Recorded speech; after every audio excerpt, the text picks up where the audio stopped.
মুসলমানদের সবচেয়ে বড় দুশ্মনকে, সবচেয়ে বড় দুশ্মন ইহুদি এবং মুশরিক। সবচেয়ে বড় দুশ্মনকে ইহুদি এবং মুশরিক। ইসরায়েলের নেতানিয়াহুর এই ইহুদির বাচ্চারা আর ভারতের নরেন্দ্র মোদীর এই মুশরিক, এই গরুর মুখ খাওয়ার গোষ্ঠী মুসলমানদের সব চাইতে বড় দুশ্মন। এই দুই দুশ্মন ঐক্যবদ্ধ হয়ে মুসলমান নিধনে হাত দিয়েছে।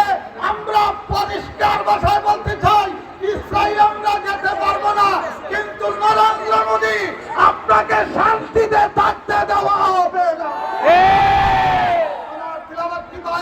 আল্লাহ বলেছেন সব চাইতে বড় দুশ্মন মুসলমানদের সবচেয়ে বড় শত্রু ইহুদি এবং মুশরিক। তাই আপনারা দেখেছেন ইসরায়েল যেভাবে ফিলিস্তিনের মুসলমানদের মারতেছে, ওইদিকে ভারত নরেন্দ্র মোদী আমাদের 200 বছর আগের অফস্টেটের সমস্ত সম্পদ বিলুপ্ত করে আমাদের মাদ্রাসা মসজিদগুলো দখল করে আমাদের নিরীহ মুসলমানদেরকে হত্যা করার ষড়যন্ত্র করতেছে।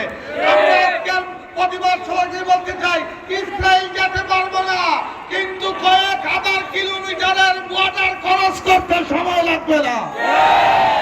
2 নম্বর কথা, আজ থেকে 20-30 বছর আগে বাটার জুতায় আল্লাহ শব্দ লেখার পর থেকে আমি ওয়াদা করেছিলাম বাটার জুতার পরিধান করব না। ইনশাআল্লাহ আজ পর্যন্ত বাটার জুতা পরিধান করি নাই।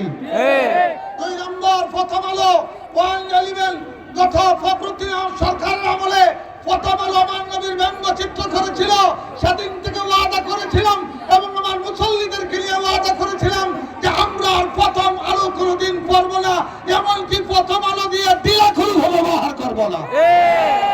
2 নম্বর কথা, সমস্ত বক্তারা বলেছেন বয়কট করবেন। কি বয়কট করবেন?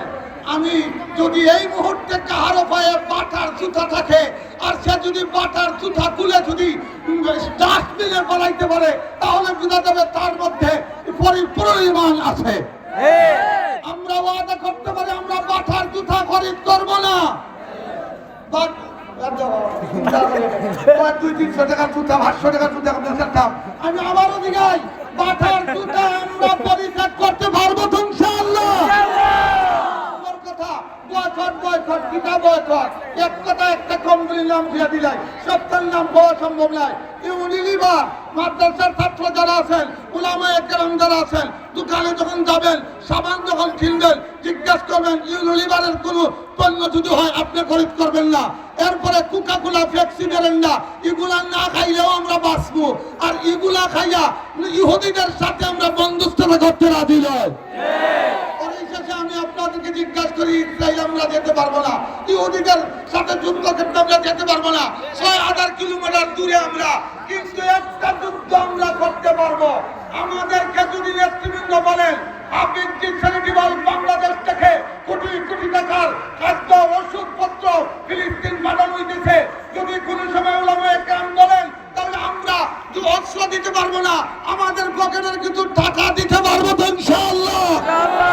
আগামী দিনের সমস্ত আন্দোলনে অংশগ্রহণের উদাত্ত আহ্বান জানিয়ে আমাদের মিছিল সুন্দর হয়ে তালুকদার টাওয়ারের সামনে দিয়া নেতৃবৃন্দ বলেছেন আমাদের নেতৃবৃন্দ সামনে থাকবেন। আমরা মৌচাক হয়ে, জাঙ্গাল্লা হয়ে, হসপিটাল হয়ে এখানে এসে আমরা দোয়ার মাধ্যমে শক্তি ঘোষণা দিব। নেতৃবৃন্দ যেভাবে বলবেন আমরা সেভাবে মিছিলে অংশগ্রহণ করবো। রাজি আছো তো?